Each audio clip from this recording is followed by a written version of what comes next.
Salut à toi, bienvenue sur le Réveil de l'Afrique. Aujourd'hui, on va parler d'un sujet très intéressant. Moi, je pense même que c'est un sujet qui fâche beaucoup. Et je suis sûr qu'il y a beaucoup de personnes qui se sentiront peut-être heurtées par ce sujet. Mais c'est un sujet vraiment qu'il faut qu'on parle. On va parler de la diaspora africaine. À tout de suite.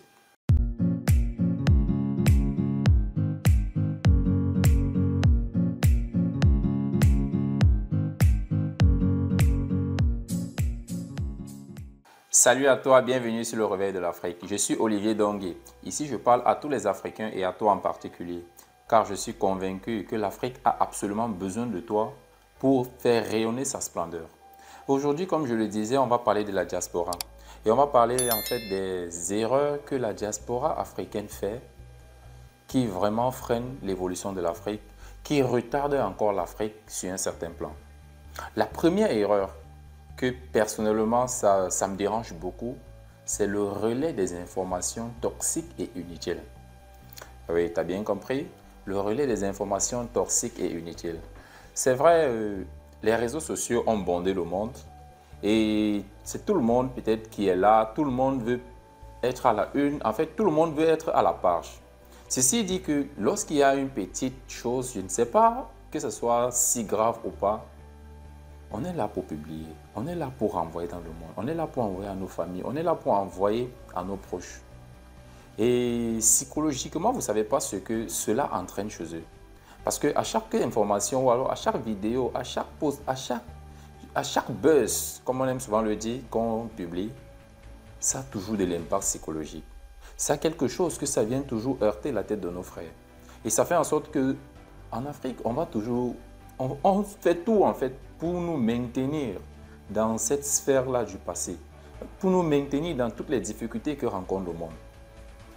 On ne dit pas de cacher l'information, ce n'est pas ce que je dis, mais je dis il y a beaucoup d'informations toxiques et inutiles qui se divulguent chaque seconde, ce qui n'est pas bien, vraiment, ce qui n'est pas bien. Je pense qu'on doit essayer maintenant, on doit essayer de voir comment est-ce qu'on peut faire, quel type d'informations on doit envoyer à nos familles parce que à un moment donné, ça devient vraiment toxique. Ça devient vraiment toxique. Il y en a beaucoup qui ne travaillent même plus parce qu'ils se chargent simplement d'envoyer ces informations. Ils sont contents de divulguer, ils sont contents de publier, ils sont contents d'être la première personne à envoyer ça dans tout un groupe. Mes amis, moi je demande vraiment qu'on essaye de réguler cela, qu'on essaye de voir comment on va agencer cela, sincèrement. La deuxième chose que je vois la diaspora africaine faire, et je vous assure, nous freine vraiment, c'est la non-solidarité et la division entre les peuples. Vraiment, oui, les Africains, on n'est pas solidaires. Déjà en Afrique, parfois, on n'est pas solidaire. Même en Occident aussi, on n'est pas solidaire. Je ne dis pas qu'il n'y a pas vraiment de solidarité, mais il n'y en a pas assez. Comprenez un peu? Il n'y en a pas vraiment assez. Et la division entre les peuples est tellement flagrante. Vous allez voir la communauté du Gabon, la communauté du Congo, la communauté du Cameroun, la communauté de la Côte d'Ivoire. Et c'est pas tout. Parmi ces communautés, il y a également la communauté des régions, la communauté des villages, la communauté des quartiers, même des villages. Et il y a des amis attendants. Sincèrement.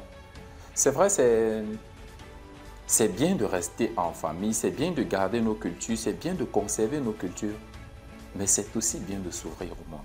C'est aussi bien de découvrir la culture des autres. C'est aussi bien de voir comment les autres font des choses pour en tirer ce qui est bon, pour en tirer ce qui peut nous aider et en tirer ce qui pourra nous aider surtout à aider l'Afrique à évoluer.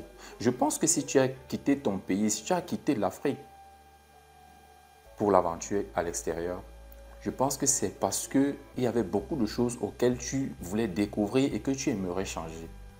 Arrêtons de faire ces choses-là. Sincèrement, quand tu vois ton frère, tu dois être content de pouvoir le saluer, tu dois être content de pouvoir l'aider, tu dois être content de pouvoir lui tendre la main.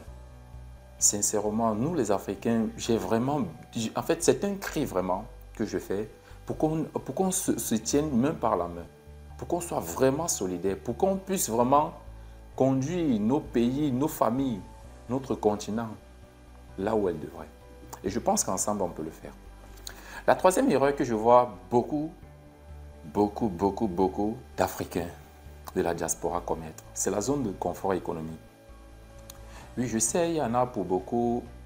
Beaucoup ont voyagé par raison économique, la pauvreté, la non-reconnaissance de nos capacités, la non-reconnaissance de notre valeur. Surtout, la majorité, c'est pour des raisons économiques. Mais une fois quand ils arrivent en Occident et qu'ils trouvent un travail où ils sont, je vais dire, peut-être 2 fois plus rémunérés qu'en Afrique, par exemple, pour ne citer que ça, directement, ils entrent dans la zone de confort. Ils entrent dans la zone de confort et ne voient que ce travail-là, ne voient que cela. En fait, ils ne cherchent pas à faire plus que ça. C'est vrai, il y en a d'autres qui se battent aussi à trouver 2, 3 boulots. Mais mon problème, ce n'est pas le travail, mais c'est le fait de rester dans cette zone de confort économique. Les amis, vous êtes dans un pays très riche. Vous êtes dans un pays où les gens ont construit. Regardez ces pays-là, vous croyez qu'ils ont fait comment pour construire ça? C'est parce qu'il y a des personnes qui se sont levées. C'est parce qu'il y a des personnes qui ont décidé de prendre les choses en main. C'est parce qu'il y a des personnes qui ont pris les choses sincèrement en main et ont dit, on ne va pas se contenter du peu. Pourquoi se contenter de petit quand on peut faire plus? Pourquoi? Sincèrement, cette vidéo, vraiment, ça t'interpelle et je pense qu'il va falloir qu'on se mette vraiment ensemble. Sortez de la zone de confort, les gars. Sortez de la zone de confort. Je suis conscient, je ne suis pas là pour conscientiser ou alors pour imposer quelque chose, mais c'est une remarque et je vous en prie vraiment d'écouter ça avec pincette. Arrêtons d'être dans notre zone de confort. Sortons dans notre zone de confort. Sortons vraiment dans notre zone de confort et donnons-nous. Montrons la voie à nos frères. Montrons la voie à nos frères qui sont restés en Afrique. Montrons la voie à nos familles qui sont restées en Afrique. J'aime souvent le dire que si les intellectuels africains qui étaient allés en Occident pour étudier pendant la traite négrière n'avaient pas pris la décision, c'est que jusqu'à présent, on est toujours enchaînés, les gars. C'est que jusqu'à présent, on est toujours enchaînés. Ça veut dire qu'eux, ils ont fait leur part. Eux, ils ont fait leur part. Eux, ils ont vu ce qu'il y avait et sont venus changer. Alors nous, on voit comment les richesses sont construites. On voit comment les choses évoluent. On voit comment ils sont en train d'évoluer. On essaye de comprendre d'où ils étaient et où ils sont aujourd'hui et où même ils sont en train de partir. Que faisons-nous pour l'Afrique? Que faisons-nous pour ces pays-là qu'on a abandonnés, qu'on a laissés derrière nous? Que faisons-nous pour ces communautés? Si tu arrives, tu te contentes uniquement de toi. Sincèrement, peut-être il fallait mieux que tu restes là-bas. Sincèrement. L'Afrique a besoin de toi plus que ce que tu ne penses. Tu n'es pas là par hasard. Tu n'as pas quitté ta famille par hasard. Tu n'as pas quitté ton pays par hasard. Tu n'as pas quitté ton continent par hasard. Fais ce qu'il y a à faire. Je sais qu'au fond de toi, tu sais ce que tu dois faire. Et je suis convaincu que, après cette vidéo, tu vas partager à tes frères africains qui sont aussi de la diaspora comme toi et qu'ensemble, vous allez vous réunir pour faire quelque chose. J'espère vraiment de tout cœur que cela va te parler. La quatrième erreur que je vois beaucoup d'Africains, c'est très peu d'initiatives ou alors vraiment le manque d'initiatives en Afrique. C'est vrai, ça va pratiquement dans le même sens de ce qui précède. Mais les gars, prenons les initiatives en Afrique. Prenons les initiatives.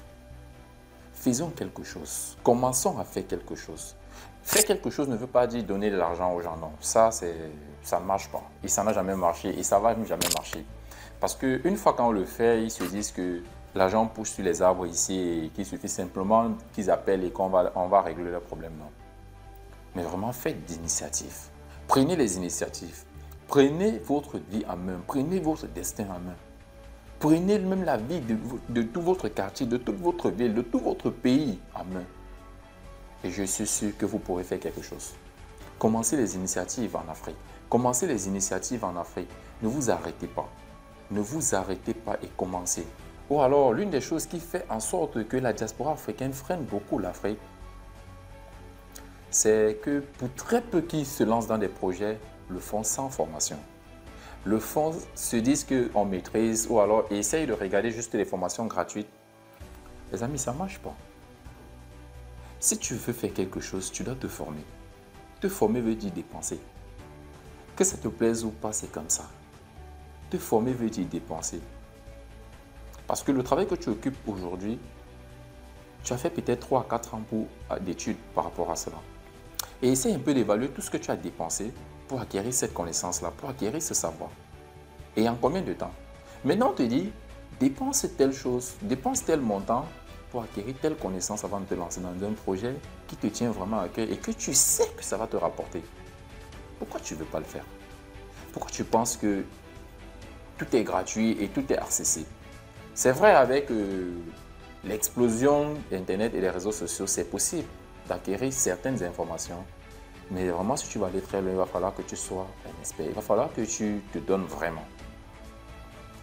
Et enfin, moi, je veux dire, la diaspora, c'est le fer de lance de l'Afrique.